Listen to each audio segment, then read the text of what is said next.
first question for you, have you read all the book, or are you still working on it? Still working on it. Still working on it. All right. Have you gotten to Wayne's story yet? Yes. Tell me what you think about Wayne's story and how impactful that was. Man, your story is very impactful because with me being a ball player and just seeing how you had your downfalls of, dang, I'm too short, I'm not fat, I'm not this. And it was like, once I was seeing that, I saw so much in myself, and I never had a coach that was like, hey, you got to keep doing it. You're just not there yet. Yeah. And just to hear that from you, I just know those kids are being very impacted by that. Even saying that the things that you dealt with growing up with a single parent, like I did the same. So it really hit home because it was like, wow. And in a ways, yes, this ain't my story, but that's why we so connected, because there's so much stuff that like I go through even to this day, and it's like, dang, man, I wish I had a book like this when I was a kid. Like, imagine where I'd be at. Dope. Definitely. Appreciate it. My second question was just on the fixed versus growth mindset. Which one did you think you had before the book, and which one do you think you have now? I would say I have a growth mindset. I don't believe in being a fixed person, even with me being an engineer. And I was just telling my fiance the other day, I was going through some things and just hearing some feedback. When you hear feedback, it ain't always positive. Yeah. And you're like, dang, I do all these positive things. Why I don't get feedback in the one thing I'm supposed to be good at because I got a degree in it? And when I sat there, I was like, my line brother hit me. She told me, she was like, everybody was pouring in positivity, but the one thing that I really put my all in, like, it wasn't doing it. So I was going back and forth, and in reading your book and even just pondering on these questions, I was like, even with that, like a fixed mindset, be like, oh, I'm gonna walk back in here, I'm gonna be like this, and I'm gonna do this job. But at the end of the day, I was like, I'm gonna come here, I'm gonna talk like I need to talk, I'm gonna do an interview because this is what I believe in. Yeah. It's bigger than a job. It's bigger than that. That's how you make a household name. Also, that's how you make your network. And I had to show people that, like, even in my midst of me being, dang, I got bad feedback, like at the end of the day, I'm still going to show up and be that positive person because that's really who I am. Yeah. So in reading that, I'm not a fixed person. I believe in growth. So I was saying the things that I can do to grow it instead of saying the things that's going to be negative. And a lot of people in the world would choose the negative over the positive. When Jeremy Robinson don't never do that. Like you said, your name, I dang sure do the same thing. Like, oh, you said that, but Jeremy ain't that. It's cool. Yeah. I know what I need to do to grow. So definitely. Yeah, bro. And that's really what the book is all about. Paying attention to how you talk to yourself, how your mindset is affected by your day-to-day decisions, your environment, your exposure to certain things. So I'm happy to hear you say that, Jeremy. Does anybody from the crowd have any questions for me about anything? Time. You just said something that made me recall the moment I read in your book where you mentioned you are affected by your environment, mentally, spiritually, all those things. But you said something that was key for me, and it was our ability to believe that we have the power to change our mindset. Because sometimes I don't think we really believe that.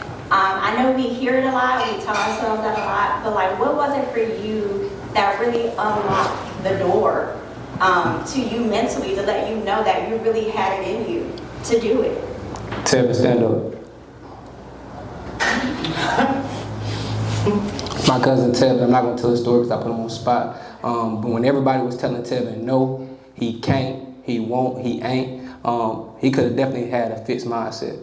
But Tevin was the only person in his situation out of the 10 million people that was pouring negative stuff in him that said, I will, I can. I believe in me. Y'all ain't got to. I believe in me. Like, I'm going to change this situation. Like, it might not be today, it might not be tomorrow, but we're going to make it. I'm going to be back. I'm going to fix it. And lo and behold, shout out to God, 2.5, 3 years later, Ted was exactly where he said he was, but had doubled down on that tenfold, had twice as many achievements that he probably ever thought he could have had. So seeing that example and have somebody like that so close to me that I can touch and talk to and hold accountable, and he hold me accountable, I gotta walk that same way. I want similar things out of life that he want. I got similar ambition as he got. We have similar life experiences. Like, that's my cousin, it's like my brother. So I know what he's been through. So he could have hung it up. So for him to develop that mindset and him to have that kind of level of belief in himself, like unwavering.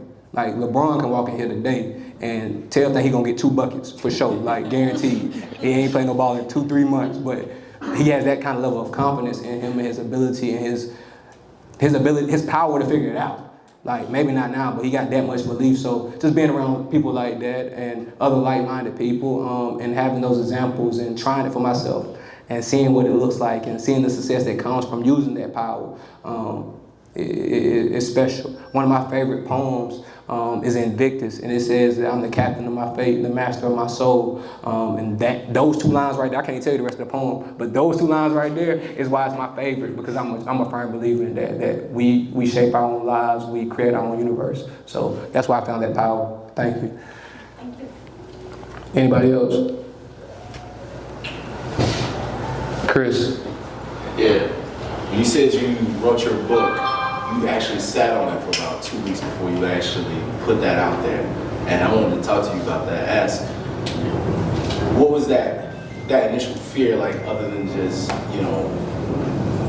they may not like it, they might not support it, it might not sell, it might not do any copies, no sales, because, there's always that fear of everyone saying, oh man, I support you, I ride with you, that's dope. But then, you fall flat on your face and like nothing happens. Like, how did you push through that and overcome that fear? Because, there's a lot of people, myself included, in a situation where like you ready to pull the trigger on a venture capital or start a business, do something, but you're like, dang, what if I completely fail, fall on my face, man, and then everybody's looking at me like, bro, you're a complete failure. Like, how did you push yourself through that moment while you were sitting on that book and like say, you know what, screw it, just go through it? Like, how did you get over that hump?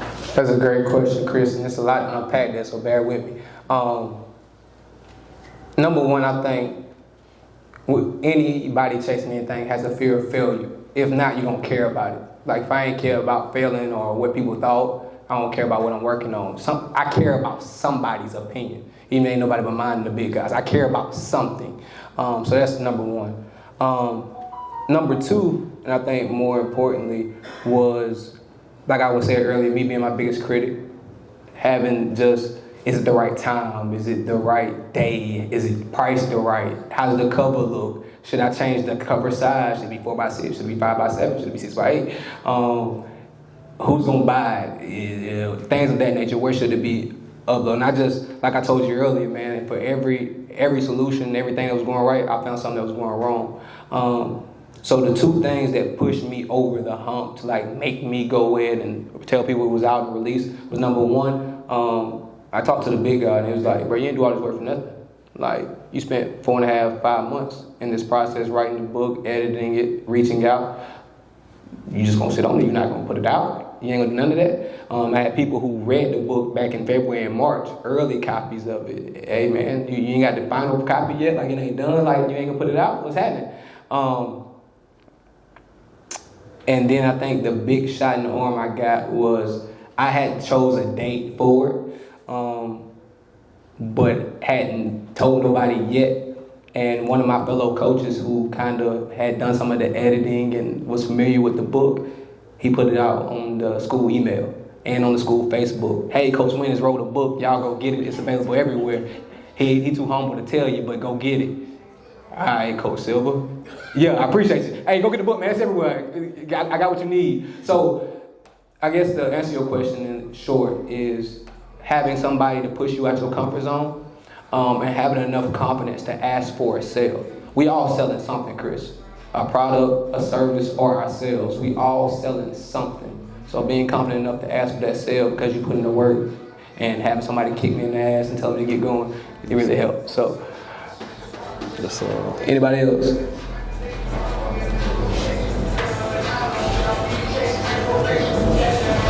Anybody?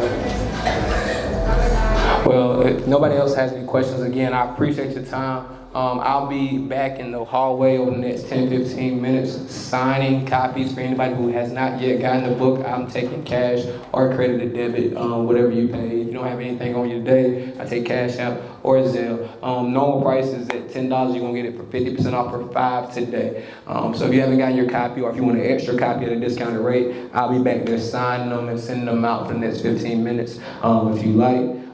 Jeremy, I thank you for spending your time doing this with me today, brother. I'm glad that we was able to get this on film. I appreciate all y'all for being here. DJ Lynn, let's get it going, big dog.